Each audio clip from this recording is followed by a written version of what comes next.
Hello everyone. आज की story जो है दो दोस्तों की है, अमित और सूरज। ये दोनों की स्टोरी ऐसी है कि आप सुन के आपका खून जो है जाम हो जाएगा। इतनी खौफनाक और इतनी खतरनाक स्टोरी है अमित सूरज की, जो उनके साथ घटी है घटना।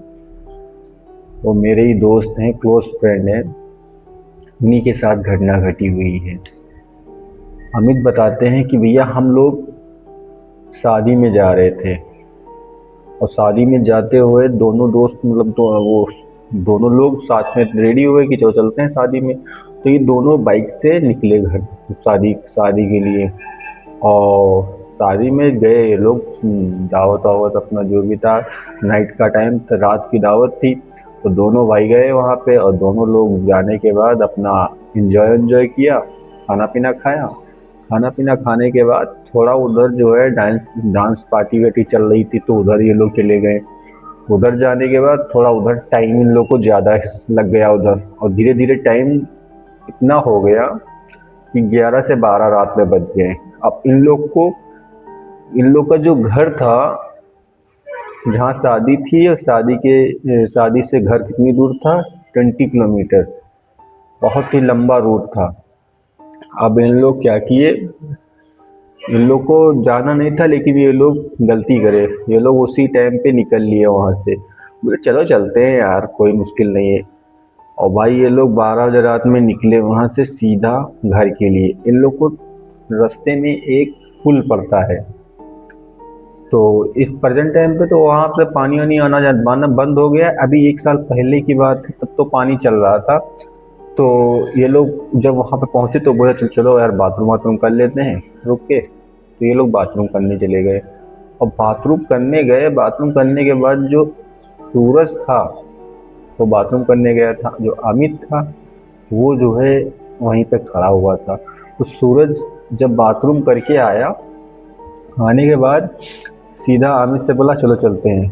तो अमित कुछ भी नहीं बोल रहा, बस अपनी जबान निकाल रहा है और बहुत बड़ी कर दे रहा है बाहर निकाल के। तो सूरज ने कहा यार क्या हुआ, क्यों डरा रहे हो, चलो चलते हैं, गाड़ी स्टार्ट करो। तो वो कुछ बोल ना पाए, खाली जबान निकाल के इधर उधर करे। अब भाई सूरज को बहुत डर लगने लगा, तो उसको गाड़ी पे उसने ही बैठा लिया।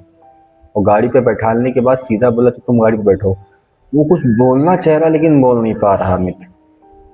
अब भाई धीरे धीरे उसने क्या किया, उसको बांध आपने एक बांधने के लिए कुछ कपड़ा वपड़ा ढूंढा, तो डिग्गी में कपड़ा था उसके, उसने ऐसे पकड़ के पीछे अपने बांध लिया उसको। और बांधने के बाद सीधा लेके चल दिया 1 किलोमीटर पहले, गांव के जहाँ जहाँ पे घर था वहाँ से 1 किलोमीटर पहले ही। तो अमित बताते हैं कि भाई सूरज ने मेरा गला ही ऐसे दबा दिया इतनी तेज, लेकिन फिर भी हम गाड़ी को स्लो नहीं किया। हमें पता था कोई ना कोई प्रॉब्लम हो गई है। हम लोग रात में 1 बजे घर पहुँचे। 1 बजे जब घर पहुँचे तो घर पे सब कुछ डिटेल में बताया, ऐसा ऐसा हम लोग के साथ हुआ है। तो वहाँ पे सूरज की कंडीशन इतनी खराब हो चुकी थी कि आप सोच भी नहीं सकते हो। एकदम उसकी जबान पूरी यहाँ यहाँ तक निकल जाए, और निकलने के बाद खाली आंखें ऐसे करके बहुत तेज, इतनी तेज हंसे। और भाई वहाँ के लोग जो जो देख रहे थे, उनका समझ लो डर के मारे खून जाम हो जाए।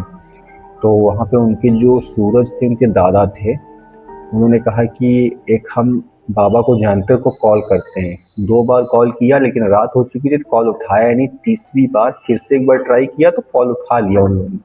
उन्होंने पूरी डिटेल में बात बताई, ऐसा ऐसा मेरे लड़के के पोते के साथ हुआ है। तो बोला ठीक है, किसी को भेजो और हमको ले जाए यहाँ से आके। तो अमित और एक लड़का और 2 लोग मिलके वहाँ पे गए बाबा को लेने। बाबा को लेके साथ में आए।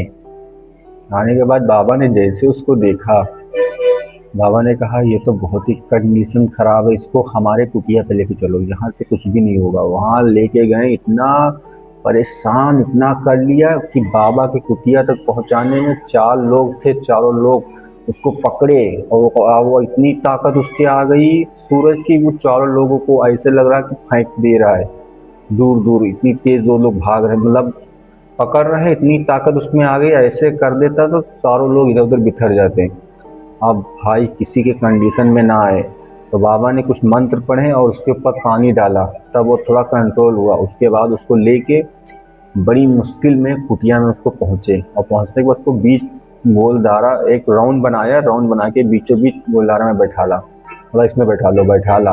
वह कितना भी ये तुम लोग को बुलाए कि मतलब कोई भी चीज़ में परेशान करे कि अम्मी हमें दर्द हो रहा है, हमें निकाल लो, ये कोई लोग इस घेरे को मत पार करना। वो हुआ भी कुछ ऐसा ही। वो अपने वेश में आके इतना रोए कि हमें यहाँ से बचा लो, हमें मार देंगे बाबा, ये है। लेकिन किसी ने जो भी उसकी मम्मी को इसने बोला, तो मम्मी को दिमाग में बात याद आ गई बाबा की, बाबा ने कहा था ऐसी सी बात है। तो फिर उसको उसी में बैठा दिया। बाबा कुछ अपना जो भी पूजा पाठ कर रहे थे, पूजा पाठ करने के बाद वहाँ पे आके उनसे पूछने लगे कौन हो तुम। फिर भी नहीं बोला। 3 बार पूछने पर चौथी बार बोला कि हम वहीं पे रहते हैं, हमने जान दे दी थी।